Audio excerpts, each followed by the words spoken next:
Hey guys, Mike here. So obviously another rough ride in the market, ups and downs, ebbs and flows. Where it stops, nobody knows. And so, one thing I want to look at here and tell you is three things actually that I think is being misrepresented. And I don't think it's being on purpose, but it's critical that you know this, understand exactly what we're going to be going through this year, maybe next year, and possibly the year after. So you're not up here buying every dip and, listen to these people that they can just call the bottoms. Let me tell you, oh, it's the bottom. This is the bottom. Come on, really? There's no way for you to know that, okay? You can't call a bottom or a top. Not even possible, especially in this kind of market with everything we have going on. But understand what's being misrepresented is things like this right here. You see this chart and it says, oh, stocks go up when interest rates go up, right? I mean, I've seen many different forms of this chart being floated around and stuff. And then you'll see this one right here where it says, oh, look at this right here between 2015 and 2018. When they were raising interest rates, the S&P had an average return of like 8.4%, right?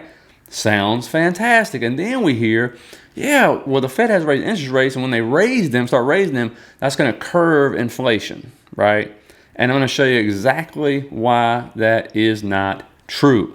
And I just discovered this last night, okay? And I'm going to show you it, and people can argue if they want to. I'm looking at the data, okay, from 2015 and 2018, okay? And it's important to understand this so you know exactly what is happening now, what's going to happen next year, and maybe the year after. So understand, if this is a rough ride, which is what we're expecting, that's why it's happening. So you're not trying to sit there and blow your money on every single dip you see. If you have that kind of money, go for it. But you're kind of timing yourself out a little bit better here and thinking about, okay, where are we at? What are we doing, okay? And so if you're getting out of this, hit the like, subscribe button for me, guys, and let's get right into this. And so this is that chart right here. Now, what you got to understand, yes, as you can see, stocks and interest rates usually trend in the same direction. You can see, oh, there goes the interest rates going up. The stock went up right here on the S&P. It went down. The stocks went down. And all that good stuff right there. It keeps going over and over. And then when we go to zero, as you can see, boy, it really goes up, right? But what is missing on this chart right here is this little line right here, right above. Only applies to highly profitable companies. And yes, I meant to be a little bit loud on that to get your attention, because that's the line that's missing on these charts when we see them. Okay, it's not to say that other companies will not go up as well, but as you've seen already, what are institutions doing? They're rotating out of companies that have a lot of debt and going to have to raise a lot of capital and are not profitable. Okay, you've seen it already, and we hadn't even got to the first interest rate hike yet. Okay, so that's one thing where people are putting these charts out there and not telling you the whole story. Okay, that's not to say that stocks like Palantir and SoFi and other stocks will not go up. Okay, because everything moves up. When everything starts moving up really fast, like we've been beat down, yes, stocks are going to go up. Are they going to get back to where they were at before they started getting beat down? That's the big question, right? And so the other one is, you see, I showed you, well, yeah, the S&P performs really, 8.4% is not bad on the average, annualized rate, right? During these rate hikes. Well, here's the problem with that. They're not looking at the charts. And I've looked at them so many times for other videos. When I was reading it, I said, this cannot be true. And so let's go back, and I'm going to show you exactly why this is, yes, it's 8.4% annualized, but that's not painting a true picture for you here. Well, here's 2015 for you. Remember, we're looking for an average of 8.4% a year, right? Returns. And you can see right here, it's down. It's in the red, okay? And so basically flat for the whole year, and you can see all those pullbacks in there. And then right after 2015 and start 2016, what happens? Another big drop. That was when the rate hike happened at the end of 2015. I'm going to show you more detail about that in a minute. That was the first rate hike, okay? Market didn't like that too much. Here's 2016. Hey, decent recovery after, right, the big pullback, around 8.9%. So that adds up to be about the 8.4%. Not too bad, right? Rough year. You can see very volatile, obviously. And then if we go into 2017, you can see this was the big year right here. 3 rate hikes. Again, you'll see that in more detail. And you can see right here, big year, like 20% roughly. And so this is what skews the numbers, because wait till we get to 2018 for crying out loud. And then we go into 2018, and as you can see right here, this was the most volatile year. 4 rate hikes were happening. and we ended up being negative 10% for the year, with two 10% corrections, I believe, and a massive like 21% crash on the S&P and the NASDAQ in 2018. So as you can see what I'm talking about here, yes, the average was 8.4. The first year was flat. Second year was around 8.9. The third year, 2017, that was the big year, right? That's what skewed all the numbers. And then you get 2018, and it is a disastrous year, absolutely disastrous year, okay? And so, understand, we're just starting the rate hikes, right? So technically, some people say we're in 2015. Here's the problem with that. In 2015, we didn't have inflation. I'm going to show you what the inflation numbers were here, okay? We're sitting over 7% right now, realistically over 10, okay, if the data was, obviously calculated correctly and not skewed. All right, supply chain issues out the wazoo, all this stuff happening, and we're sitting at 0% interest rates right now. And of course, what are they telling us? Oh, well, as soon as we start raising interest rates, you're gonna see inflation start to come down. That might not be true, and here's why. As you can see right here, 2015, Janet Yellen's in charge, and look at what inflation is, 0.1%. On December 17th, as I showed you, right before that huge pullback in the market, they raised the interest rates to about 0.5%, as you can see. And then we move into 2016. Wait a minute, they're already raising interest rates, but inflation is going up. So now inflation is 1.3%. So then they wait till the end of the year again, raise it to 0.75%. Well, 2017 rolls around. What happens? Inflation is continuing to go up. Now it's at 2.1%. So they do 3 rate hikes here of 1%, 1.25, and 1 point, raised to 1.5%. Shockingly, though, in 2018, inflation is still going up 3 years later. Now it's at 2.4%, even though the unemployment rate had come down nicely. So they do 4 rate hikes, 1.75, 2%, that's the key to make sure you pay attention to, 2.25%, and then 2.5%. And so look, my memory is not the best, but I don't remember any supply chain issues from 2015 to 2018. And there you saw 5 rate hikes from 2015 through 2017, and inflation kept going up. It went from almost 0 to over 2%, right? With rate hikes happening, no stimulus checks I remember flowing out, all free checks, all this stuff happening. I don't remember any of that, right? So looking at that, and then maybe that's why in 2018 they said we got to do 4 rate hikes, right?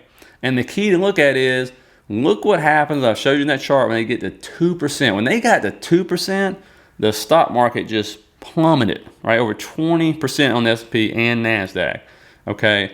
And then they decided to do another interest rate hike while the stock market was actually crashing, which was really nice of them. And then in 2019, what happened? Holy cow, we got to pull back. They started lowering interest rates in 2019 before we ever got to the 2020 crash, okay? And so I'm not an economist, so if you are, put in the details or in the comments down there and give me a link, will you? How is that possible that we're raising interest rates? The Fed balance sheet is nowhere even close. It's half what it is right now today, okay? I think it was like $4.5 trillion, somewhere in that range back then. And, you're telling me even with 7 interest rate hikes, the inflation was still going up from 0 to 2.1 to 2.4 in 2018. We're over 7 now.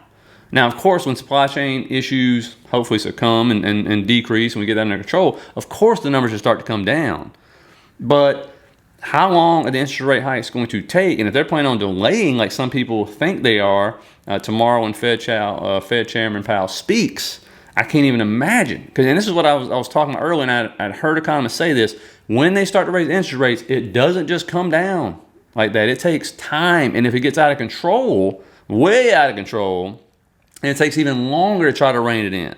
Well, that right there shows me that, yeah, interest rates eventually will bring it down, hopefully, but I didn't see that happening there at all, right? And so that's, kind of worrisome to me, because I'm like, okay, because obviously they're starting off very slow, like, 0.25%, and you saw it did nothing. None of those rate hikes did anything to inflation, right? They weren't even trying to fight inflation then, which is kind of crazy. It was sitting at 0%. And so, I just saw that and said, well, I got to put that out there.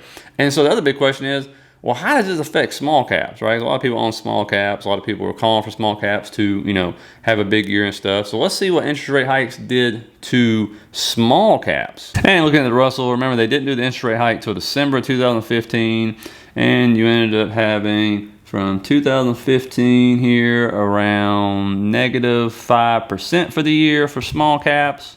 And then if we go over to 2016, you can see right here, had a return, not too bad at all, big year for them, around 20% right there for 2016. So big year, big comeback. You can see that it recovered nicely from that big pullback at the beginning of 2016. And then you got the interest rate hikes here coming across. You have 3 of them. 2017, remember the SPY had a huge year.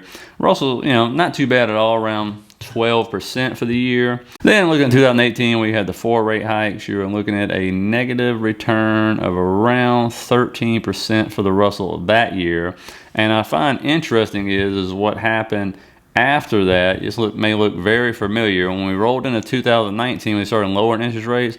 Look what happened to small caps right here in the Russell 2000. It got in that range again. This is exactly what we happened in 2021. We've been in this range forever, and that's what happened to the small caps in 2019. And so, of course, you know, you have to choose what year are we in here? 2015, 16, 17, 18, right? Only 1 rate hike in 2015. I would assume we're doing more than that this year, plus we didn't have inflation at all. And then, of course, it depends on what indices most of your stocks come from, right? Was it on the Russell? You saw they performed differently. You know, or do you have more high tech coming off the NASDAQ, or do you well, more diversity with you know, most of your stocks coming off the S&P, or are you a Dow person, which I didn't honestly even look at. And so, you know, that's something to think about. But with this year also, which is the part why I say nobody can guess in this market or even pinpoint what's really going to happen, is because we didn't have supply chain issues during those years. We didn't have inflation already over 7% coming into the year, right? And so we didn't have this other thing that keeps spreading around either, throwing wrenches. We didn't have this problem going on with Russia, right, which is driving oil prices up right now. Like, oil's going through the roof.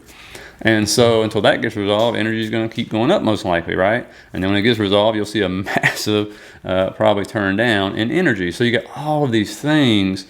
And so, you know, I see people putting these charts out, and they're putting all this information and averages this.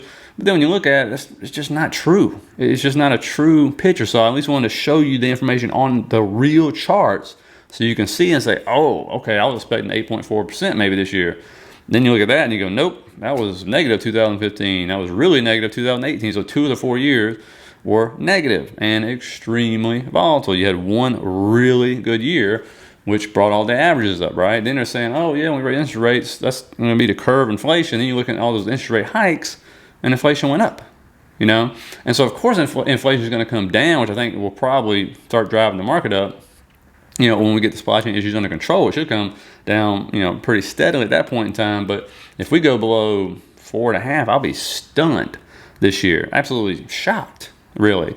And I'm curious to see what the interest rate hikes are going to be. But the other thing you got to remember is what's controlling this market right now? Algorithmic trading, the computers. I mean, you saw that reversal yesterday. It was unbelievable. Never seen anything like that before. And so when any of these indices hit a major moving average or some key support or resistance level, you just see all of this volume flood in, right? That's not retail investors flooding in like that. You know, that's these algorithms being triggered, and all of a sudden, here it goes. SPY goes up. Oh, wait a minute, that's resistance, and SPY's coming right back down. And so it's pretty unbelievable. So, you know, I'm expecting, to me, looking at all those charts, I don't know how this ain't an extremely volatile market this year.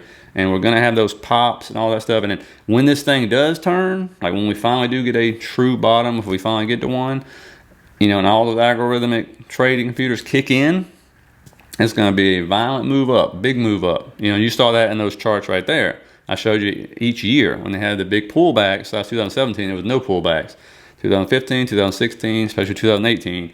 You saw when they had the massive pullbacks, you saw massive moves up, okay?